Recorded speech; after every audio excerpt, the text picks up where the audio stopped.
Assalamualaikum warahmatullahi wabarakatuh. Selamat pagi semua, salam sejahtera.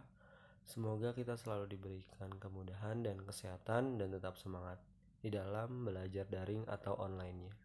Seperti biasa, Bapak akan mengajar mata pelajaran sosiologi untuk kelas 10 semester 1-nya.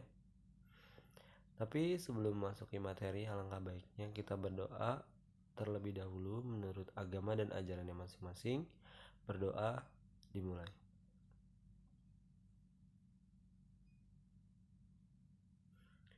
Amin. Kemudian selanjutnya seperti biasa Bapak akan membacakan tujuan pembelajarannya terlebih dahulu, yaitu peserta didik mampu menganalisis faktor-faktor yang mempengaruhi hubungan sosial. Masih melanjutkan bab 2, yaitu individu, kelompok, dan hubungan sosial. Kalau minggu lalu Bapak telah membahas tentang hubungan sosial, pengertian hubungan sosial itu seperti apa, kemudian sifat-sifat hubungan sosial seperti apa, serta syarat hubungan sosial itu seperti apa. Tapi hari ini Bapak akan melanjutkan faktor yang mempengaruhi hubungan sosial itu seperti apa aja. Yang pertama itu imitasi.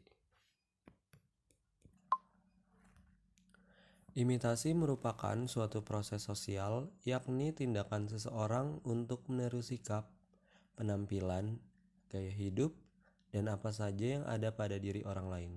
Misalnya, seseorang anak meniru kebiasaan orang tuanya di dalam hal cara berbicara dan cara berpakaian. Kemudian yang kedua ada identifikasi. Identifikasi merupakan kecenderungan pada diri seseorang untuk menjadi sama atau identik dengan individu lain yang menjadi idolanya.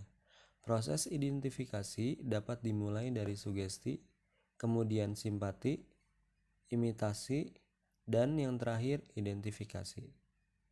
Contohnya, seorang anak biasanya akan mengidentifikasikan gaya dan perilaku orang tuanya. Kemudian ada yang ketiga yaitu motivasi. Motivasi adalah dorongan, rangsangan, pengaruh atau stimulus yang diberikan seorang individu kepada individu lain sedemikian rupa, sehingga orang yang diberi motivasi tersebut menuruti atau melaksanakan apa yang dimotivasikan secara kritis, rasional, dan penuh dengan tanggung jawab. Misalnya, murid dipuji guru karena memenangkan lomba.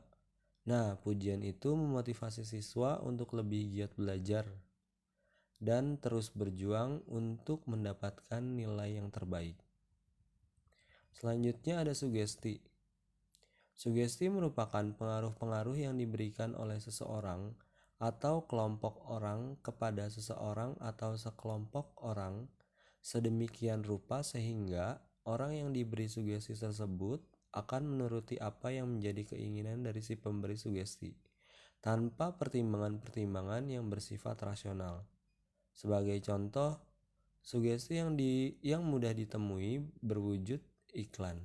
Iklan mempunyai daya pengaruh besar sehingga mendorong konsumen membeli suatu barang, walaupun belum tentu barang tersebut dibutuhkan atau tidak. Bahkan, belum tentu barang tersebut baik untuk diri kita ataupun buruk bagi kita.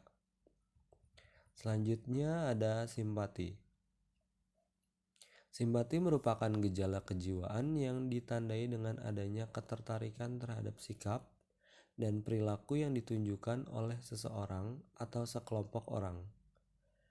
Nah, simpati biasanya ditandai dengan adanya rasa tertarik atau bahkan rasa cinta kepada seseorang atau sekelompok orang. Contohnya, perasaan simpati adalah ungkapan selamat atas keberhasilan seseorang atau ungkapan turut berduka cita atas musibah yang dialami oleh orang lain. Kemudian ada pun empati. Empati merupakan kemampuan mengambil atau memainkan peranan secara efektif dari seseorang atau orang lain di dalam kondisi yang sebenar-benarnya, seolah-olah ikut merasakan apa yang dirasakan oleh orang lain tersebut, seperti rasa senang, sakit, susah, dan bahagia.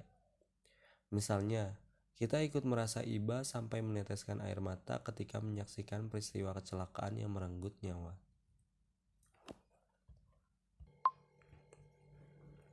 Nah, dari keenam faktor yang mempengaruhi hubungan sosial yang telah Bapak jelaskan secara spesifik, kalian dapat memberikan contoh lain selain yang Bapak contohkan tadi. Kemudian, kalian tulis di buku seperti biasa, kirim melalui Google Classroom yang telah Bapak sediakan. Cukup sampai di sini saja untuk materi lanjutan bab 2. Terima kasih atas perhatiannya. Wassalamualaikum warahmatullahi wabarakatuh.